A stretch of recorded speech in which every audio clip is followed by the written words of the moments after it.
of those homes which burnt to the ground. A police officer injured in the Nova Scotia shooting spree gets a hero's welcome. Meanwhile, many across the country are just beginning to come to terms with what has happened. The country's hearts tonight in Nova Scotia, where 19 people are now confirmed dead in this weekend's mass killing, and there could be more victims. We will hear about some of them in a moment. First, though, we begin with the latest from the RCMP, who are holding 16 different crime scenes. Here's CBC Nova Scotia's Tom Murphy. They are the fingerprints of a mass killer, the charred and leveled homes, the burned out cars, evidence of a crime spree that is now being meticulously combed through, a twisted puzzle that's spread over more than 90 kilometers. No fewer than 16 crime scenes, according to the RCMP. We're relatively confident we've identified all the crime scenes. However, we've been unable to fully examine the crime scenes because, for instance, we have had 5 structure fires, most of those being residences, and we believe there may be victims still within the remains of those homes. So that's 18 victims and counting, all adults. Their connection or their randomness to the killer still not clear. The subject did know some of his victims, and yet others he did not know. And the questions, they keep coming. Among them, the police uniform, or the facsimile thereof, the killer was wearing. Where did the shooter get it? Investigators don't know. His ability to move around the province undetected was surely greatly benefited by the fact that he had a police or a vehicle that looked identical in every way to a marked police car. And beyond that, he was wearing a police uniform. On the issue of why a province-wide emergency alert was not issued to people's cell phones and TVs, the RCMP said this. It's a good question, and I don't have an answer for you at this moment. We'll be looking at that, and I hope to have a more fulsome response for you tomorrow. What is so painfully clear and out in the open now is the grief. From RCMP detachments to flagpoles, in homes and in hearts, with more to come. Tom Murphy is the host of CBC News Nova Scotia. Here's what we know so far about the victims. First, Constable Heidi Stevenson was a 23-year member of the RCMP. She was also the mother of 2 children. She was killed in the line of duty while trying to apprehend the shooter. Lisa McCulley was an elementary school teacher. She lived in Portapique and had 2 children. Sean McLeod and Elena Jenkins lived in West Wentworth, 50 kilometers north of Portapique. Both were corrections officers. Jolene Oliver, her husband Aaron Tuck, and their 17-year-old daughter Emily Tuck were all killed. The family moved to Portapique 2 years ago from Alberta. Jamie and Greg Blair, a married couple, are also among the victims.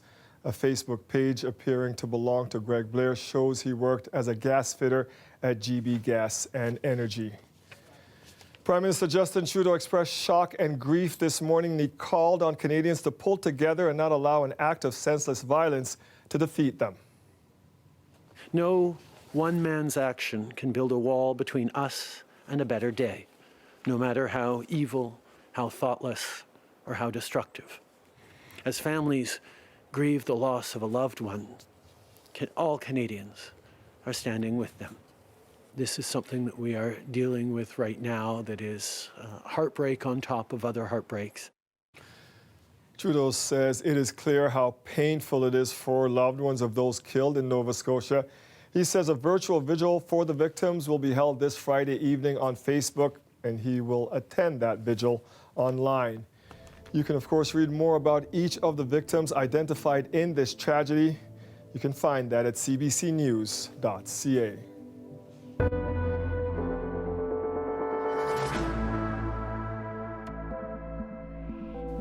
New numbers released by the province show Ontario is gaining some ground in fighting the COVID-19 pandemic, but we have yet to flatten the curve. Lisa Shing joins us live now from Queen's Park. And Lisa, the numbers don't look as good when we are talking about the more vulnerable members of our population. They don't, Dwight, and that's largely referring to long-term care homes in the community. But more officially speaking, on a wider level, we seem to be going the way of places like South Korea, where they've managed to flatten the curve for some time now. We face this enemy head-on. We did not shy away from difficult decisions. Community spread of COVID-19 appears to have peaked, according to Ontario's premier and top health officials. While earlier models predicted that peak in cases would happen in May, today's numbers show public health measures like physical distancing and shutting down non-essential businesses have worked. And when I say we, I mean all of us, everybody listening, everybody who has participated in the public health initiatives. You've made a difference. The rate of growth in COVID-19 hospitalizations has slowed, while the number of patients in intensive care units has remained relatively constant over the past week. The total number of cases for the span of the outbreak is now likely less than 20,000, substantially lower than the 80,000 cases projected in the modeling from 2 weeks ago. But there aren't any predictions of deaths, because about half are in long-term care homes, where the spread is unpredictable and seems to be growing. Officials say they're also concerned about other settings where people live in close quarters. When you see a wave of infection going through long-term care homes, it is unfortunately and tragically going to be followed by a wave of mortality as well. According to the province, there have been outbreaks at 127 homes as of April 19th, where 1,500 residents have tested positive. More than 350 have died, and more than 800 staff also have the virus. I don't think anyone around the world could have predicted COVID-19 coming out exactly the way it did, with its level of attack on our most vulnerable people. Despite measures like mandatory masking of workers and wider testing of residents who are symptomatic and their asymptomatic contacts, critics say the situation we're in was in fact predictable. I think we're paying for what was in long-term care really a flat-footed response to really prevent a lot of what we're seeing now. What's happening today needed to happen 3 weeks ago. So a lot of, or some experts rather, say that, for weeks we should have been testing all residents in a long-term care home once there was an outbreak. You heard David Fissman there, who urged that as well. He was one of those voices. Some movement on that today. The Associate Medical Officer of Health, Barbara Yaffe, said the province has tested everyone in 21 long-term care homes to see what the results would be and to track asymptomatic cases, and that will eventually inform whether or not we expand testing for all long-term care homes. Lisa, overall, though the numbers look positive, what does this mean then for easing of some of the restrictions that have been in place? Well, Dwight, the Premier said today that he's asked some officials to look at a framework for gradually reopening the economy. We know for sure that's going to be slow and measured. It's not going to happen overnight. Now, he also said that really the key in all of this is to stick to public health measures as we know it currently, which means washing your hands, physically distancing, and that will be the test of how soon we can open up. Dwight. Thank you, Lisa. And as we just saw in Lisa's story, the situation in long-term care homes remains dire. Another home in Toronto is reporting a serious outbreak tonight. Meehan Manor has dozens of COVID-19 cases and 18 deaths, even though the home had just a handful of cases and no deaths this past Friday. Nellie Kalada now with the latest. I got to tell her that I loved her. But that's all. Mira Vid's daughter says her mom was a survivor. Abandoned at birth, she fled communist Yugoslavia in the 1960s and overcame numerous cancers.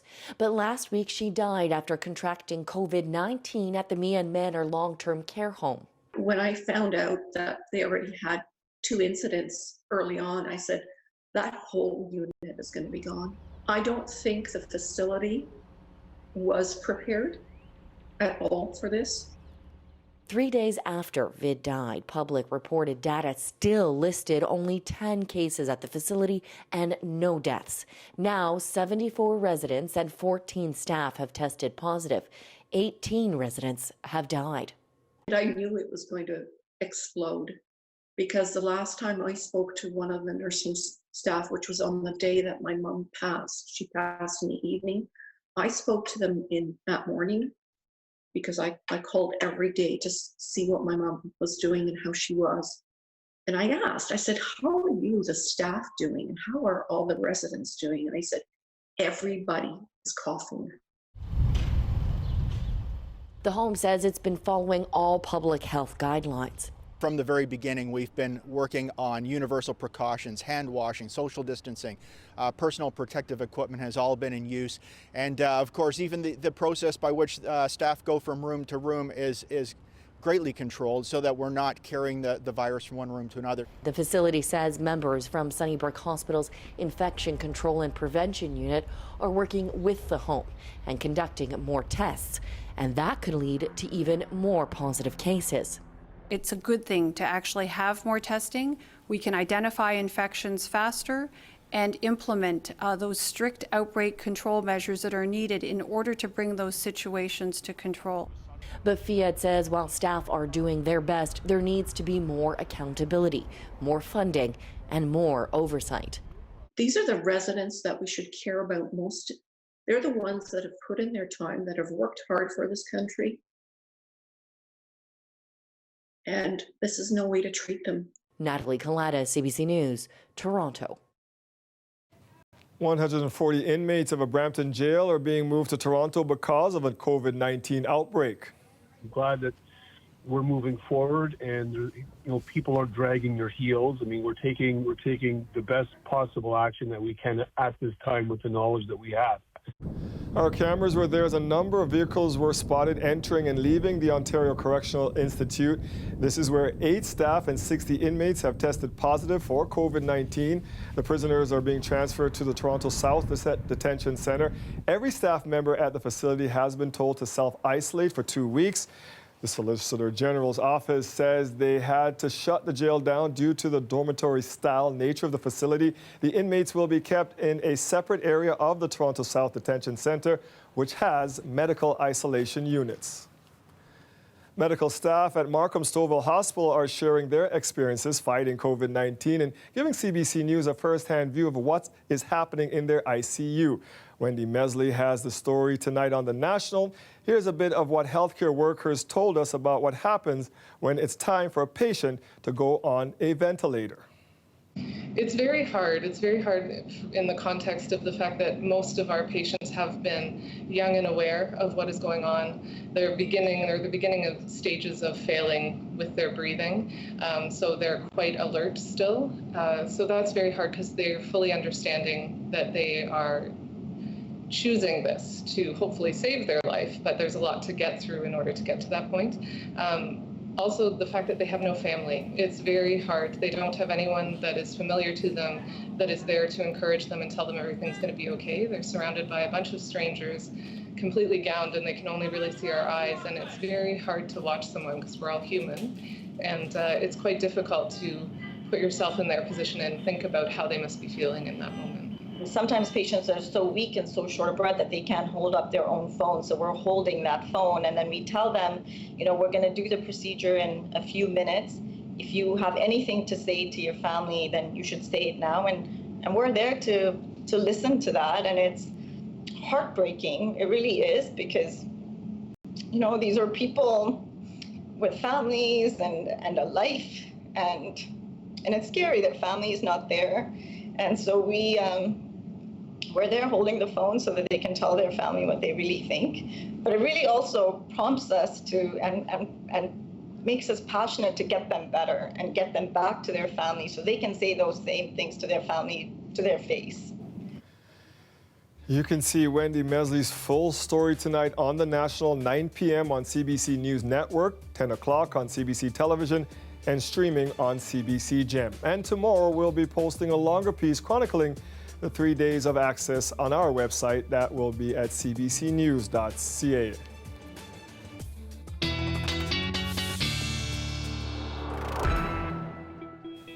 When you listen to those doctors call it, you can see how passionate they are about saving lives and how much they care also about the loved ones that, people are leaving behind. It's just incredible to hear their stories. It is. It makes you so glad that those folks are there in the healthcare industry who care so much. I know we would all like to see things maybe a little bit warmer. At least we had a beautiful day in terms of the sunshine, and I was really enjoying the blue of the sky. It was such a gorgeous color of blue.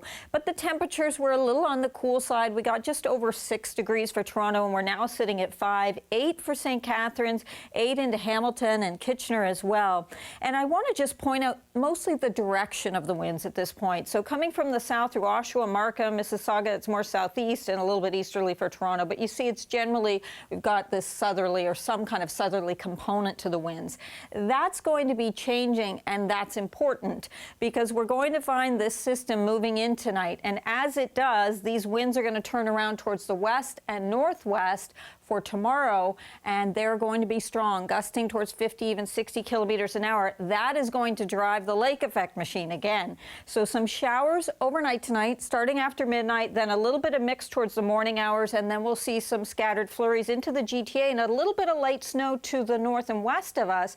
I'll get into the accumulations we could see coming up a little bit later in the show, Dwight. 4 degrees this evening, 2 overnight into that mix, and then 4 degrees tomorrow for a high. It gets better, and I'll tell you when.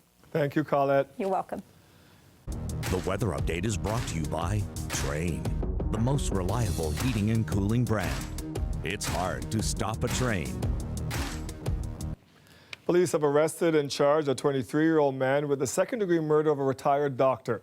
Dr. Paul Morgan, a philanthropist who mentored young people, was found dead last Wednesday. As Ali Chiasson tells us, the young man now accused of killing him lived in his home. Everybody called him the doc. We spoke with Michael Lavelle Jr., someone who saw Dr. Paul Morgan as a second father. He was like trying to get kids scholarships and get them an education and get them to school. And he wanted to see people fulfill dreams. Lavelle Jr. says Dr. Morgan would help troubled young people, including Indigenous youth. So when he got a call from an old friend to bail out his grandson, who had gotten into trouble, he agreed. He became Makoos Mayawasige Moore's surety and allowed the 23-year-old to live with him in his North York home. Makoos had a record. In 2017, he was arrested for arson after setting multiple fires in the West End. Lavelle Jr. says the living situation wasn't going well. He had finally admitted to me that maybe he was in over his head. You know, he hadn't done a violent offender in years. I mean, Doc was a physical force at the age of 65, right? Even at 70, he was a 6-foot man, 210 pounds, and he was strong. So, you know, he could defend himself and protect himself, but no, he was feeble at this point. Mayawasige Moore had a court date set for April 1st, and Lavelle Jr. says Doc was ready to remove himself as his surety. But that court appearance never happened. It was postponed for 10 weeks because of COVID-19. 79-year-old Dr. Paul Morgan was found beaten to death last Tuesday inside his own home. Mayawasige Moore was arrested and charged with second-degree murder. It's a very, very sad situation. It's a very sad situation. His next court appearance is June 8th. Ali Chiasson, CBC News, Toronto. Rent is decreasing. It's decreasing on all types of condos, studios, 1 bedrooms, 2 bedrooms. Prices are starting to get lower and lower. How COVID-19 is cooling Toronto's once red-hot rental market, coming up next.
If you are looking for a place to rent, you may be noticing a trend right now. Vacancies are up and prices are down. The main reason, according to realtors, the pandemic has led to a surge of Airbnbs converting into long-term rentals.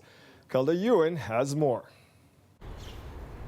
Maxim Karchenko is looking for a place to rent in May. I've seen in the Facebook groups that prices are starting to get lower and lower. A glance at some of the posts shows he's right. Take this one bedroom, for example, originally $2,400 a month, now being offered for $1,950. Rent is decreasing. It's decreasing on all types of condos, studios, one bedrooms, two bedrooms. Real estate agent Sunny Singh says there are currently about 500 one-bedroom apartments available downtown, with almost half dropping in price in the past 2 weeks. Something else also caught his attention. There were a lot more furnished rentals coming up for rent on Airbnb, on MLS from Airbnb. Short-term rentals are not allowed during the pandemic, so there has been a surge of Airbnbs being offered as long-term rentals. Singh says that, coupled with a lack of demand, is driving prices down. According to rentals.ca, the average rent for a one-bedroom apartment in the city fell by 2.2% to $2,260 compared to last March. Even studios that used to go for $2,000 are being rented out for $1,600 right now. Karchenko says even with rents dropping, tenants are feeling squeezed. His budget is $1,400 a month, but he's noticed for many renters it's even lower. People are trying to lower their budget to $1,200 or even $1,000. We're trying to accommodate to the people that can't afford rent because they lost their job or they don't have a job at the moment. To do that, he says multi-room Airbnbs like this one, which has 3, are being offered as co-living units for as low as $1,450 a room, utilities included. He says some Airbnb hosts are also willing to be flexible just to get their place occupied. The landlords are open to not even taking last month's rent. They're saying, you know what, just give us the first month's rent, and if you'd like, you can do a month-to-month lease with us. Singh says until demand returns, rent prices will likely continue to drop. Kelda Yoon, CBC News, Toronto. Now, we've heard of many municipalities stepping up to help residents who are feeling financially squeezed during this pandemic, from deferring payments to waiving late fees. But one municipality is taking it a step further. Clarington Council has approved a plan to offer rebates on residential property taxes to those who have been hit hard. Farah Morelli explains. Nowhere in any book does it tell you how to survive a pandemic, in regards to business. For 75 years, this has been Ron Hooper's family business. The doors of his jewelry shop have been closed for more than a month. It's one of many that's been hit hard by COVID-19. We've had a couple of new businesses that have just opened up, and I just feel for them. Hooper is also a Clarington councillor. Last week he voted in favor of a plan to offer other residents property tax rebate. Joe Neal introduced the motion, believed to be the first of its kind in the province. I think municipalities have to step up and be part of the solution. Here's how the rebate program will work. People who've lost their jobs because of the pandemic or have been forced to shutter their business will be eligible to apply. The average taxpayer in Clarington pays about $5,000 a year in property taxes, $1,500 to the municipality and about $1,000 to cover education. The rest, about $2,500, goes to Durham Region. If a resident qualifies for the rebate, they'll get $2,500 back from Clarington. What I'd like to see is this rolled out through every municipality in Durham. It's not as simple as just one piece of the pie. But the chair of Durham Region says there are 7 other municipalities that need to be part of that discussion. And we're still delivering all of the services that we did before, water and sewer, roads, traffic lights. So we're caught in the same situation as everyone else is. We have no revenue coming in. The City of Toronto also says don't expect anything similar to roll out here.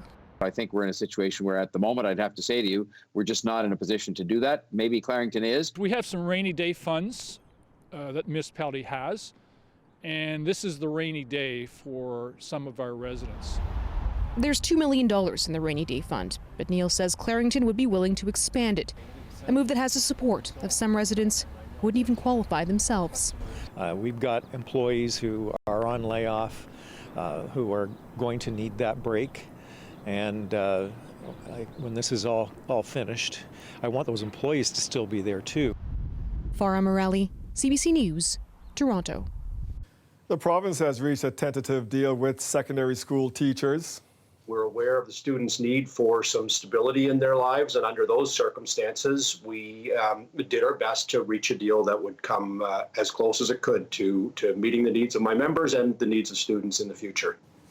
Details of the agreement were not immediately available. Bischoff says while teachers didn't get everything they wanted, they recognize these are extraordinarily difficult times. High school teachers were the final major teachers union without a contract. Education Minister Stephen Lecce says the deal advances the priorities of parents and teachers. They've come in extraordinary numbers. My team is diminished, it's tired. We're doing pretty much anything that's asked of us. Some relief is in sight for staff at long-term care homes in Ontario in the form of volunteers. We'll bring you that story next.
Staff at more than a dozen long-term care homes in Ontario are getting some much-needed relief. Outside healthcare workers, including hospital doctors and nurses, are stepping in. They are working as personal support workers after Premier Ford asked for extra staff in nursing homes. University Health Network is just one organization that answered the call. It says more than 70 staff have volunteered. Angelina King has more now on how they are helping. There are psychologists, organ transplant nurses, kidney doctors, all putting their hands up to help, walking into homes they know have COVID-19 outbreaks. We're doing pretty much anything that's asked of us. So we are helping to feed people, to bathe people, to change people, to provide additional resources for human contact. Over the weekend, 16 UHN staff started their new roles as personal support workers at this long-term care home in Toronto, where nearly 30 residents have COVID-19 and more than 5 have died. The CEO says she's grateful for their help and expertise. So my team is now feeling supported. They're relaxing, as one of the individuals said, because finally, almost a month into this, we have the support we need.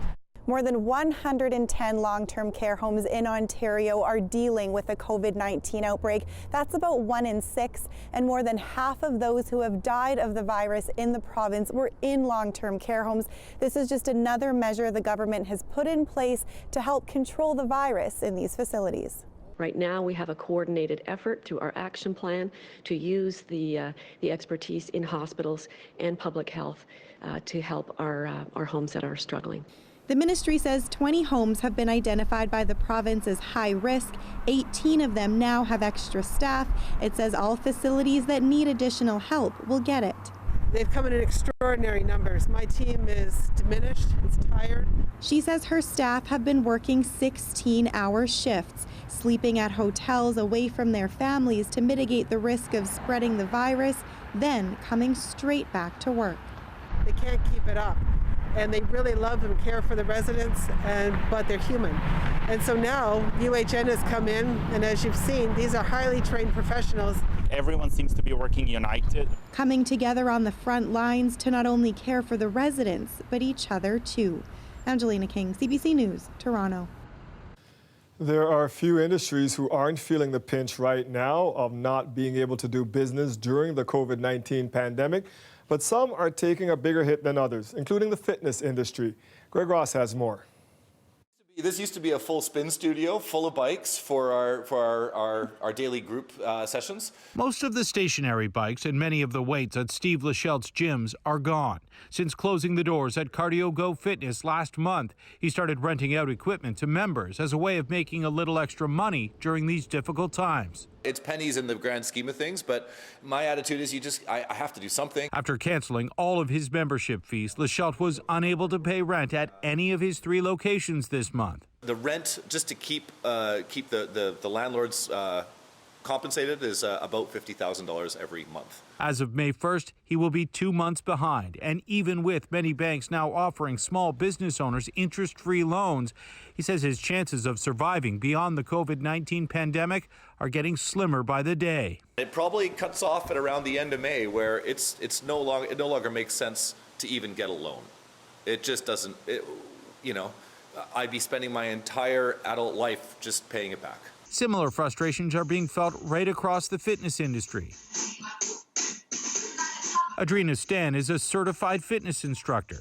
She's now offering free classes online as a way of staying connected with her clients, but it's not paying the bills. It's difficult.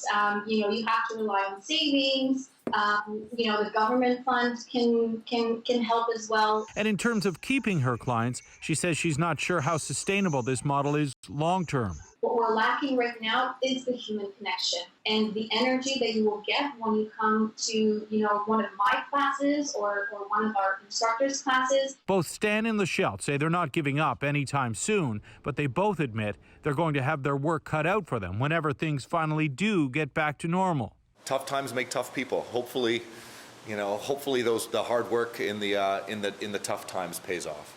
Greg Ross, CBC News, Toronto.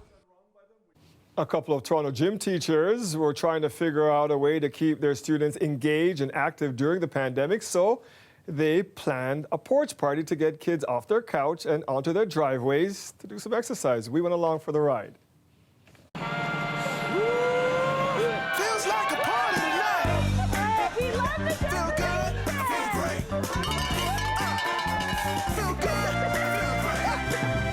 Today, my teaching partner and I wanted to find a way that we could connect with our student population. We really miss being in the gym and throughout the halls and even out on recess, seeing all of their wonderful faces and really encouraging them to stay active. 5, 4, 3, 2, 1. As phys ed teachers, we've had a little bit more trouble connecting with the classes, but we just thought that this was a way, while maintaining social distancing, to try to make a connection with kids, with families, with the community. You ain't seen nothing like this before. Look to the future, not to the sun. I really miss my teachers, and I think it's a great way to stay fit and also connect with other people and with a safe distance. We're hoping to see smiles on the kids' faces. We're hoping that they're stepping away from their screens for a few minutes, breathing some fresh air, getting some physical activity. I liked it so we could see our teachers again, and they gave us an exercise to do. So I like that, so we could get healthy. It just really speaks to the sense of community. Our kids really miss their teachers, they miss their friends, and having an opportunity to go out and connect in this way is just really meaningful for us.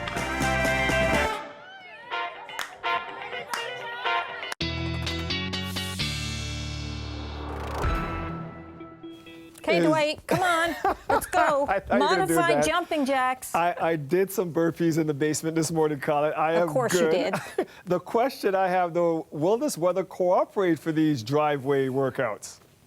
Well, not so much tomorrow, Dwight, is the answer, but then there'll be plenty of days where it will. And it was so nice to see the smiles on the kids' faces. I think they're as happy just to see their teachers, which is really, really sweet that they're doing that. These are the current temperatures, and look at how diverse they are. 5 degrees in Toronto, 13 in Windsor, and something in between. How about Hamilton at 8 degrees? So we are going to see some real changes over all of southern and eastern Ontario as we go through the overnight period, because we've got a front that's approaching. So we generally have a southerly flow to the winds at this point. And what will be happening is that as this front comes in, this is the cold front here, we're going to see some showers developing, and then we'll start to see a bit of a mix towards the morning hours, and then these winds will be changing direction towards the west to northwest and become quite blustery. So we'll probably have some gusts 60, maybe even exceeding 60 kilometers an hour at times.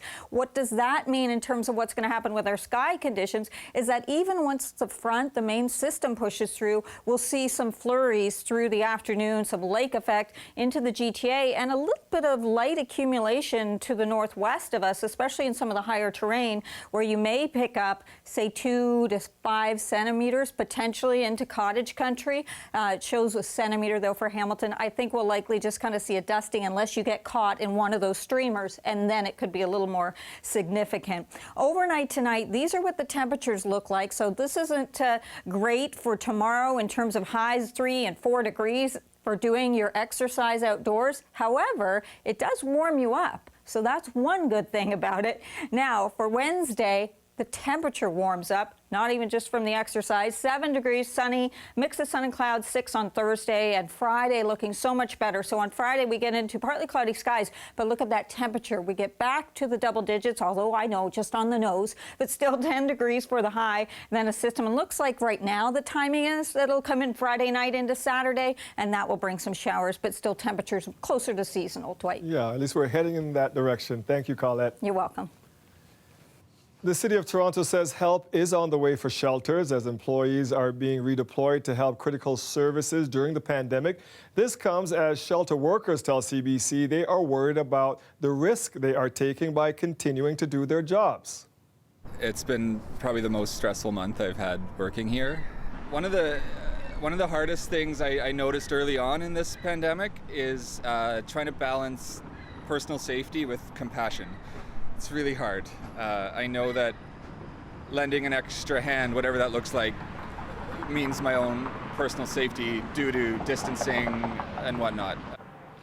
Good Shepherd Ministries says they have tried to be proactive, practicing physical distancing, checking temperatures, and screening anyone who comes in. So far, only one worker has tested positive for COVID-19, but the shelter says it's only a matter of time before they are hit hard. With all the best will in the world, keeping social distancing when you're homeless is virtually impossible. They are a particularly vulnerable group, not because of social distancing only, it's because of their underlying health conditions, because of the very nature of their lifestyle. This was a disaster waiting to happen.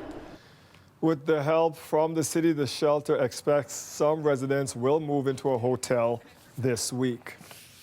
The pandemic has forced the city to move about 1,000 people from shelters into vacant public buildings and hotels. Nearly 100 of those men came from the Max Megan Center, a downtown shelter run by the Salvation Army. We talked to one man who was relocated about how he ended up in the shelter system and his move to a new temporary home. In late August of 2015, I was working overnights at a gas station, putting myself through school. I'm majoring in accounting, working towards a CPA and an MBA. I lost my job in late August, and I had the choice. Class was starting literally in 2 weeks. I had the choice to either pay my rent or pay my tuition. I didn't want to lose my spot in my program, so I paid my tuition. Sort of nature took its course, and by November I had lost my apartment. So yeah, the conditions in the shelters are very crowded.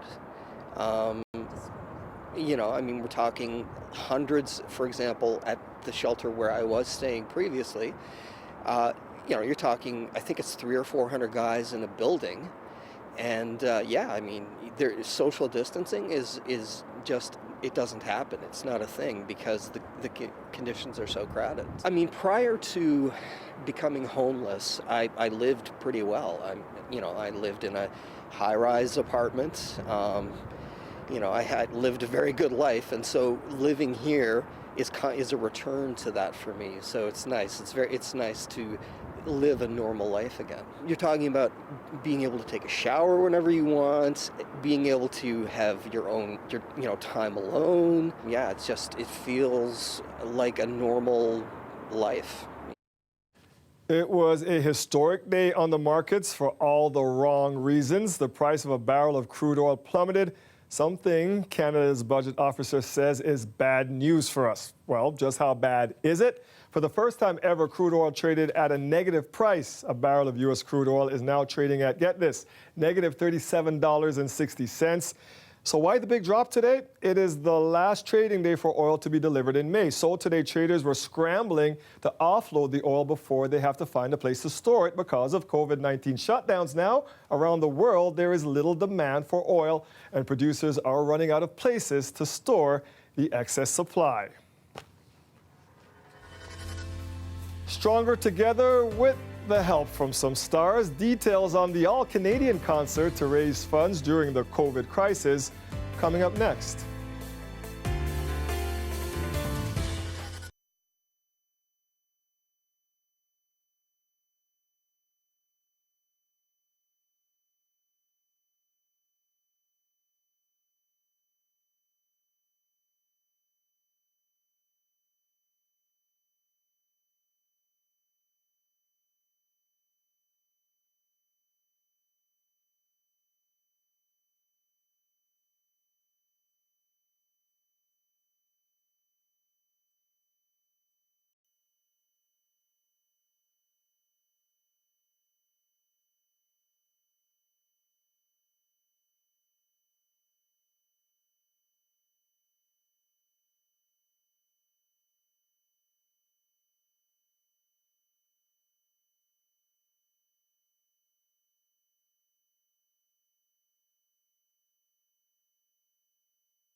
To help the fight against COVID-19 and bring some joy to people stuck at home, musicians and other entertainers have been taking part in benefit concerts online and on television. The biggest one so far, featuring artists from around the world, was broadcast over the weekend, and similar Canadian versions are coming up later this week. But such events aren't easy to pull off, and their success may not always be guaranteed. Deanna Sumanak-Johnson explains. You'll get by. The stars of One World together at home performed from their living rooms and home studios. But the message of the benefit concert was heard far and wide. The TV and digital broadcasts were seen in 120 countries, and they raised $127 million in corporate donations for the WHO. It gave people a sense of community. And I think with community comes hope. One World is not the only major benefit concert to air during the pandemic. Today, CBC and other Canadian broadcasters announced Stronger Together, a fundraiser for food banks featuring a roster of Canadian stars like Michael Bublé. When I fall in love. And Rick Mercer. We can do this, but only together. You think you have time? Global TV has its own series of specials launching tonight, focusing on country music and also raising money for food banks as well as charities for musicians. And they've been uploading, and it's not just one video, it's a whole bunch of different takes, and we've got to put it all together and make sure that it looks like an intimate concert happening in their living room. No inhibitions, make no conditions. But with so many events showing similar looking stars' homemade videos, is there a potential of audience fatigue setting in, especially if people at home are asked to donate money? Not to sound cynical and not to take away from the goodness of the cause, but I honestly feel like it's going to get old kind of fast. Dude singing into iPhone is only going to keep people interested for so long. I think there's a growing list because there's a growing need. I'd hope that we don't get charitable fatigue, because I'd hope that instead we realize that at this point in time, the vulnerable need support more than ever. The need to raise money and the need to entertain people at home that will force even veteran entertainers to keep learning new tricks that they may keep using even after the pandemic. Deanna Sumanak-Johnson, CBC News, Toronto. The pandemic has changed our lives in many ways, including how some single people are looking for love. Dating apps were already popular before the coronavirus crisis, but now, with millions staying at home, interest is surging in virtual romance. Eli Glasner tells us more. Hey, Raquel. How are you? Good, how are you? Like so many of us, Raquel Russell is stuck at home. Pre-pandemic, she had a love-hate relationship with dating apps. Then I would get frustrated with them and then delete them and then download them again and then delete them. Then the coronavirus arrived, so she went back on the apps and discovered the tenor of conversation had changed. It's been nice to find folks that are willing to talk for several days and talk about all kinds of things. This relationship expert isn't surprised. People are reaching out as a way to abate some of their feelings of anxiety and depression. The question is, will they ever get together in the real world? That's the question for this hairdresser. He's keeping busy by sharpening his skills, but he'd rather be seeing the woman he met just before the stay-at-home order was put in place.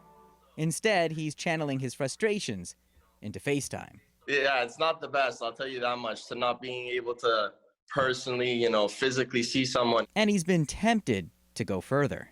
So I'm not gonna lie, like there's been a couple scenarios where we've been, on the FaceTime, and we've tried to, sort something out. But at the end of the day, we still gotta abide by the rules, Those rules are leading to a surge in traffic on dating apps. What we've seen actually is a pretty big increase in people who are open to virtual dating. We've seen a 56% increase in the usage of our in-app video calling, which is pretty incredible. And the call time now is actually at 29 minutes on average. This single mom is one of many now considering video dates. Share a recipe and you can cook the same dinner and eat the same dinner, or you can just share a glass of wine and have drinks, or you can schedule to watch the same movie and press play at the same time. A new, safer way of meeting someone that could outlast the virus. Eli Glasner, CBC News, Toronto.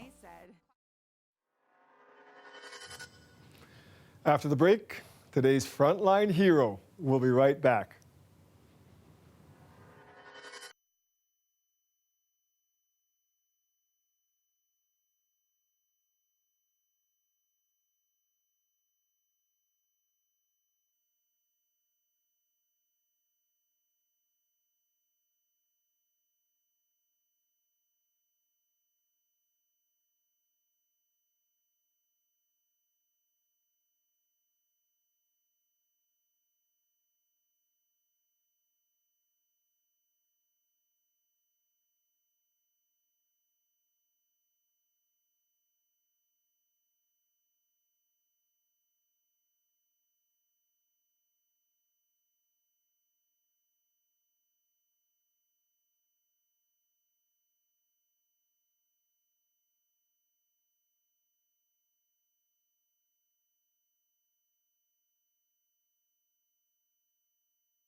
Time now for today's Frontline Hero, and today we are featuring Dr. Nadine Laraya, a family physician working at St. Joseph's Health Center.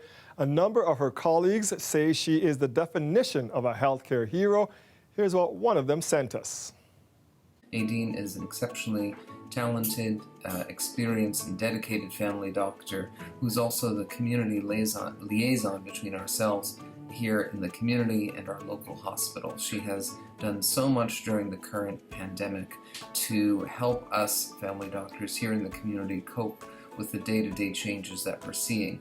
She has helped set up the COVID-19 testing clinics. She's trying to set up a virtual ER follow-up program so that patients without access to a family doctor don't have to come back to the emergency department for non-urgent follow-up.